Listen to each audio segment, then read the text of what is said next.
Welcome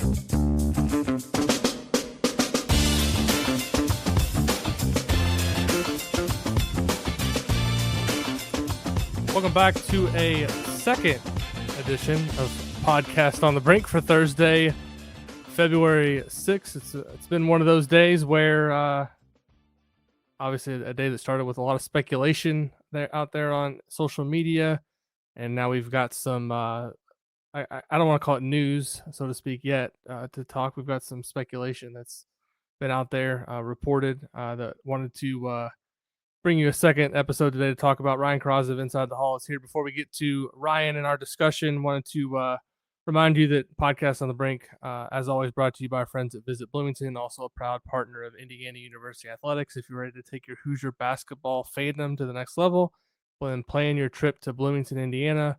From iconic eats like Nick's English Hut to exploring the scenic trails of Griffey Lake, Bloomington is your getaway to all things Hoosier and beyond. Order your free visitor guide and begin planning your adventure at visitbloomington.com. Ryan, as I mentioned, quite a day in the IU basketball world. I think I hit you up earlier this morning and said that there'd been some rumblings, different things people were posting on the community and Inside the Hall. I know the message boards elsewhere were lighting up. The Trilly Donovan Discord, I'm sure, was going at full steam ahead. And just about a couple hours ago, we got some reports from Jeff Goodman first of Field of 68, and then we got something from Pete Thamel and Jeff Borzello over at ESPN regarding the status of Mike Woodson for next season. Nothing official as of this hour. We're recording this just after 8 o'clock on Thursday night from Indiana. No comment from them on these reports, but the gist of the reporting is that Mike Woodson's not going to be back at Indiana next season. I don't think that's a surprise to anybody. The other kind of caveat at this point seems to be that this is being presented as a retirement or him stepping away. It's not clear exactly how this all came about, but just kind of your immediate reaction to the news of the day thus far, and kind of how do we parse all of this out, because it definitely seemed like this was heading towards a separation for a while now, and now that this is kind of out there, it definitely seems like there's no way that it's not going to be a separation. It's just kind of how this is all positioned and how it's discussed moving forward. Well, I think, I don't know if we're coining this an emergency pod, but happy to be here on our emergency pod, potentially, if we call it this, for this news. I think, I don't know quite where to begin. I guess I'd say that I'm not surprised at the road that this is on now and where it seems like it's going to end.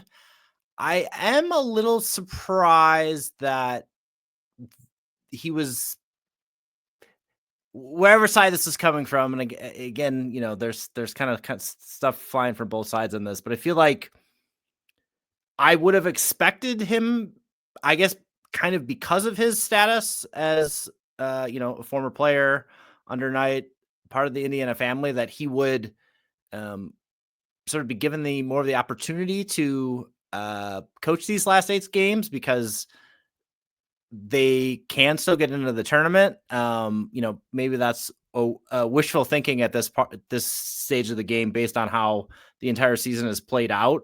But it does seem like doing it now, and again, right, how this is being framed versus maybe the reality of it, right? I think a lot of the conjecture today was that conversations were had, and maybe that was initiated on IU side. And again, I'm not reporting anything here or saying that I'm highly sourced here, but I think as things have come out a little bit later here in the way some of these tweets have been worded and the reporting, it seems like it's a little bit more, we read Pete Thamel here where it says, are in discussion that Indiana and Coach Mike Woodson are in discussion about the coach's wishes to step away at the end of 24-25.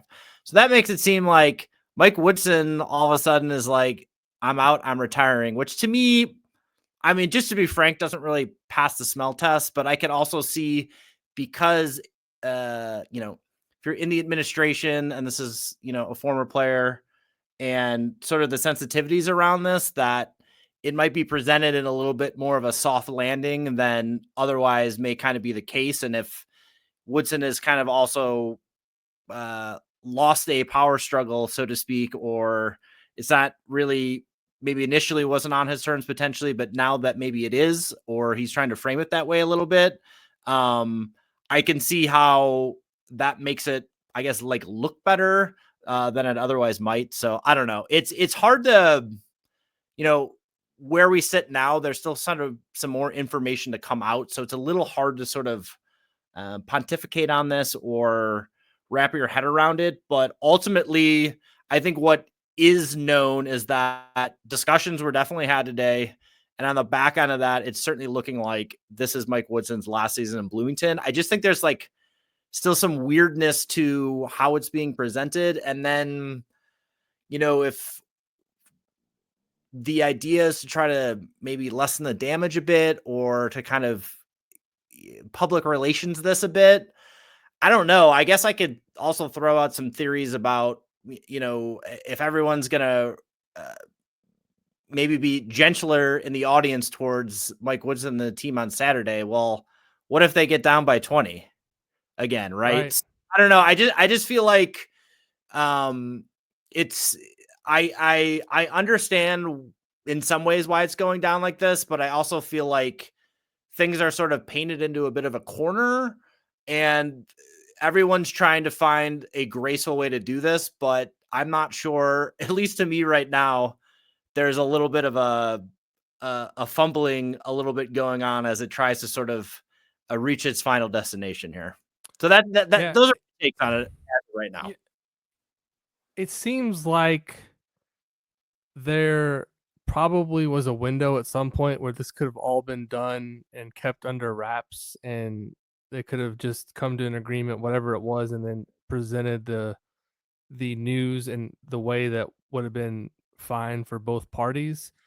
For whatever reason, and I think a lot of it has to do with the fact that Michigan's coming to town on Saturday, and there's a high probability of um, a an ugly atmosphere if the game doesn't go as expected, and the fact that you have someone who a lot of people think Indiana would potentially like to hire coaching at Michigan, not saying that they will hire or even go after Dusty May, but the I think after what happened at the Illinois game, I don't necessarily think there's a big appetite from the IU side of things to have an atmosphere like that again. And so it seems like this week, maybe as it's gone on, Indiana's lost 6 of 7.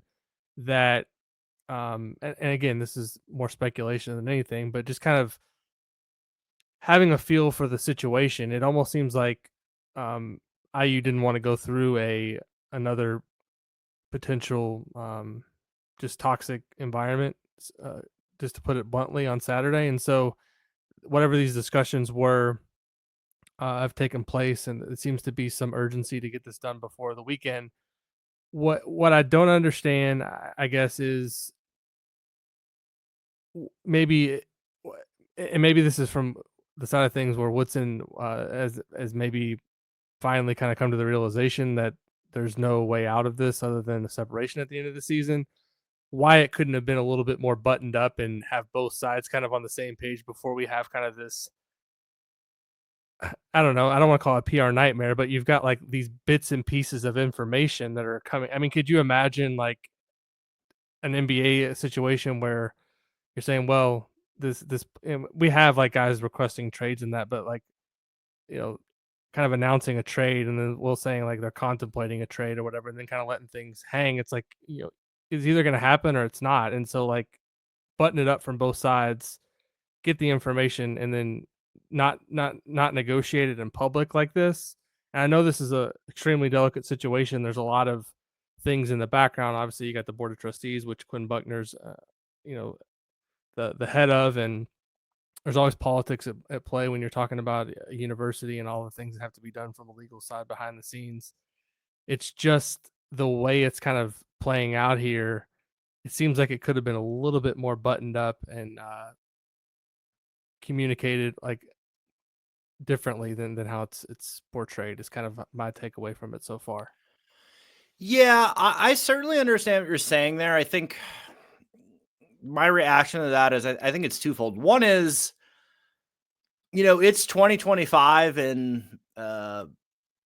you know, in humanity here and in the communication channels that we have are rapid fire. There is anonymous tweets going out like crazy, right? And Right. so I think in some sense, I even look, I mean, I guess I'll just bring this up. Like, Zach Osterman yesterday, there was some Twitter account that basically said, had a screen grab that he had tweeted that, Woodson had been fired. Kenya Hunter was taking over, and there's going to be a press conference today at 3, which was fake. And Zach, I'm sure was alerted of that and retweeted and said, "Hey, I did not," or reposted on X, excuse me, right, and said that he did not. This, and you could tell it was fake. I was worried. There's a couple of different clues or whatever. So when you're kind of swimming in that environment, I think it's also been a really strange informational system this season too, because I mean, we see it on our site. It's like people have been talking about a coaching search for months online at this point, right? And so you have that climate where I think we're in the social media age where it's like anyone can put out anything. I mean, there's, Trilly Donovan is an anonymous person that's not putting his name out there that's making a lot of money, not saying that his stuff is inaccurate or whatever, but he's made a business out of kind of trafficking in this insider information to people, right? So I think that's kind of the background on, if this had happened 20 to 25 years ago, I think there would have been people still talking about it today, but it would have been on the phone. It would have been more in the administrative varsity club, boostery, some reporters, and that would be it. It would kind of be this closed loop, but because everything is can be so public immediate now, you kind of it's a tough battle if you're trying to keep something under wraps, especially if everyone kind of was seeing the writing on the wall the last couple of weeks to months here, to not let it spill in public. I think then the second thing is, look, I've only been in a room with Mike Woodson once ever in my life. It was very recently at the Palestra, right? I don't have a personal relationship with him at all. But from everything we know about Mike Woodson, he's a prideful guy. He has said on the record, "I'm stubborn," right? I think it's not really too far afield to say he's got an ego. And so if you're going to kind of have a tete-a-tete with him today about the future, I don't really see it being a nice conversation, handshake, and okay, I'm gonna do this or that or what have you. So I think both of those things make it uh, a situation where you're trying to control it. And again, I think at this point, because there seems to be, I think at before all this, there's some conjecture about where the power truly lies and who has the authority to do what with the head basketball coach, whether it's the board, and whatever. We don't need to get into that now. And I think that's been well chronicled in a couple different places at this point. But I think today is the day that there has been a shift in terms of where Mike Woodson's position is, and where he may have potentially thought he could be. And as a result, they're sort of in real time figuring out how to sort of arrange for a departure here. And yeah, so I think all that kind of adds up to it being a bit of a weird, sticky sort of in between right now. So the wording of the Thamel and Borzello story on ESPN is curious to me from the standpoint of when it says in here, the coach's wishes to step away after the season. That to me is runs counter to everything we've ever heard about Mike Woodson. He's said, I've done my job in this position. There was the thing with the Hoosier hysterics over the course of the off season where One of them told the story about getting called in and him saying in front of Scott Dolson that I'll be the coach here. I guess is paraphrasing, but I'll be the coach here as long as I want to be the coach here. So the shift to the coach's plan, coaches. I want to make sure I'm saying this right. Coaches wishes to step away after this season. Seems to me that this is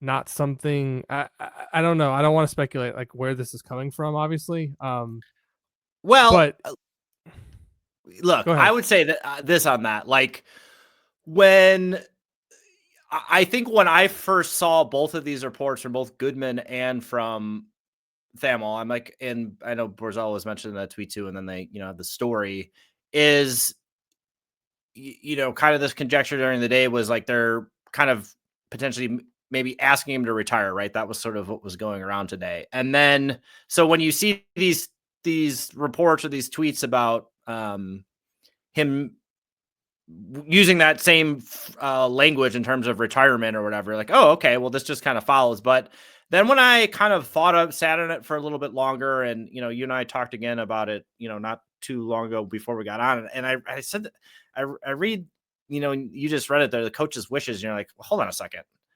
This to me now seems like, and again, this is speculation. I do not know this at all. This is like, but this is kind of how the sausage is made on this stuff sometimes, right? And I think when these national reporters kind of start getting involved, and it reminds me of like a Woj bomb. This is like Shams Charania. I know we mentioned the NBA before, and certainly at the, it happens at the college level. This type of reporting, obviously, and I guess we haven't been super involved in it on our specific beat with IU here, but yeah, you wonder if now it's a situation where Woodson potentially is now trying to frame this as this was his call all along, but it just runs counter to, again, everything we know about Mike Woodson. Right. And so to me personally, myself, I could be dead wrong. Everyone listening, I could be wrong about this, but to me, it just doesn't pass muster in terms of like known reality. But again, if they're trying to kind of finesse this language around and present this a certain way to everybody, but this is also kind of the thing with it that I think, in some sense, I think there will be people that will feel one way about it. I mean, sure, there's plenty of ways to feel about it, but it's kind of, I'm sure when this hire was made, you never thought that this day would come, but this is what happens when you go the IU guy route and it doesn't work out. Right. You have to get egg on your face about it and be delicate and be sensitive about it. I mean, Archie Miller was not afforded this. No, I mean, You know, I guess that you kind of goes know, back to my point earlier. Like, it's an IU guy. You would think that's why I would say, wait, wouldn't it be a little bit more buttoned up than the way it's come out? Because you've got two sides that kind of should be on the same page. Not necessarily that they well, are, unless but you I don't want mean, to leave the job, though, right? right. So, no, I get it. I just wonder. I mean, your thoughts on this game is Saturday. It seems like this is trying to get done before Yeah. Saturday. And Why what else would it be what would be the urgency of making it happen now yeah. as opposed to before this game and let's see, they got this game, they got Michigan State, and then they got UCLA. Then they've got like 9 days off. So there's clearly something with this game in particular Yes. that has made this more urgent. Yeah, and It's not look, just coincidence. yeah, I agree there. And again, I kind of go circle back to, all right, if you know, to kind of control them, it's almost like are they trying to control the masses on this? Because okay, if there's an announcement tomorrow that Mike Woodson's retiring after the season, and maybe like they were worried about people being very enthused for Dusty May or some student starting some chant. If people actually know that Mike Woodson is retiring, wouldn't that also maybe embolden people to try to chant for Well, I think Dusty it's May or more something of like that? I think it's more of not wanting the negativity as Sure. opposed to I don't think they're worried about having chance at Y- Dusty May or whatever. I think they're more yes. worried about people being, I don't want to say unruly, but just Sure. I mean, we weren't at the Illinois game, but you could hear the chants on TV. I mean, Yeah. imagine if they get down by 10 or 15 against Michigan, what it's going to be like. I mean, if they already know Woodson's not going to be there, I mean, you don't at that point you don't really do you do you even what's your reaction as a fan at that point? I mean, Yeah, that's it's fair. it's over.